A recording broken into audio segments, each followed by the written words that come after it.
राष्ट्रवादी युवक काँग्रेस पक्ष शरदचंद्र पवार गटाच्या वतीने बदलापूर घटनेचा जाहीर निषेध.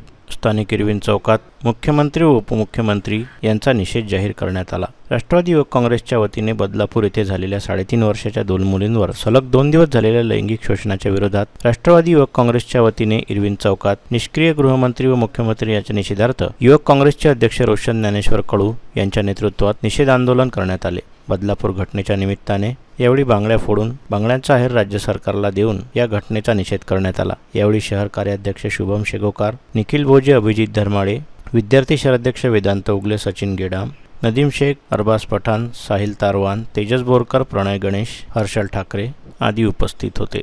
मी रोशन कडू, शहर अध्यक्ष राष्ट्रवादी युवक काँग्रेस शरदचंद्र पवार गट.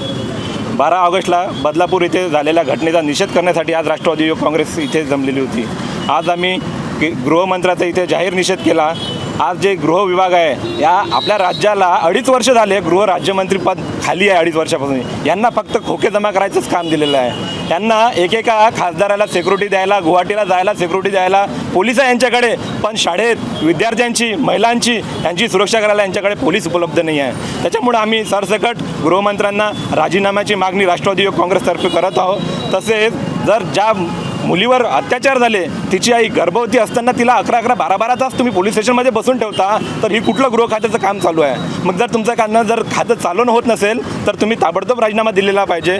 त्याचप्रकारे जी संस्था आहे ती पण आम्हाला असं कळतं की BJP दर्जनी आहे, त्यांचे संस्थापक BJPचे अलाइड आहे. त्याच्यामुळे त्यांचे ते प्रकरणावर दबाव टाकायचा प्रयत्न करतात आणि मुख्यमंत्री त्यांच्या दबावाला बळी पडतात. त्यांच्या जिल्ह्यात ही घटना घडते तरी ते ब्रसुद्धा काढत नाही. नंतर आता त्यांनी ही केस उज्ज्वल निकम साहेबांकडे दिली. आज आमचा राष्ट्रवादी युवक काँग्रेसचा आमचा उज्ज्वल निकम साहेबांवरती पण विश्वास राहिला नाही, कारण ते आज BJPचे उमेदवार आहे. आज ते BJP दर्जनी आहे. हे प्रकरणसुद्धा BJPच्या संस्थेतलं आहे. त्याच्यामुळे आम्ही सुद्धा सरकारला ही मागणी आहे की तुम्ही चांगल्यात चांगला सरकारी वकील तिथे नेमावा आणि या घटनेचा चांगला निकाल लावून त्या नराधमाला फाशी झालीच पाहिजे. 2-3.5 वर्षांच्या मुलीवर सलग 2 दिवस लैंगिक अत्याचार होतो.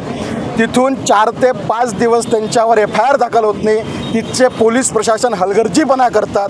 12-12 तास त्या पॅरेंट्सला तिथं बसवून ठेवतात. इतकं होऊनही गुन्हा दाखल होत नाही. या निषेधार्थ सन्माननीय गृहमंत्री जे महाराष्ट्र राज्याचे गृहमंत्री आहे हे पूर्ण या गृह खातं सांभाळण्यात सक्षम नाही आहे. ते पूर्ण फेल आहे. मुख्यमंत्र्याचा जिल्हा आहे. मुख्यमंत्र्याच्या जिल्ह्यात अशा प्रकारचे हे धंदे होतात. इकडे काय तर लाडक्या बहिणीला 1500 रुपये द्यायचे आणि लाडक्या बहिणीच्या मुलीच्या सुरक्षेची काळजी घेणार कोण? ते होत नाही. तर आज सकाळी अकोल्याच्या 6 मुलीचा एका शिक्षकाने विनयभंग केला. तेच घटना ताजी असताना सिन्नरमध्ये सुद्धा अशीच अत्याचाराची, लैंगिक शोषणाची घटना घडली. आमची राष्ट्रवादी युवक काँग्रेसच्या माध्यमातून तीव्र निषेध या ठिकाणी मुख्यमंत्र्याचा आणि गृहमंत्र्याचा आम्ही केलेला आहे. राजीनामा तर यांनी दिलाच पाहिजे. अधिकाऱ्यांना निलंबित करून तिच्या संस्था चालकावर कारवाई करून काही उपयोग नाही.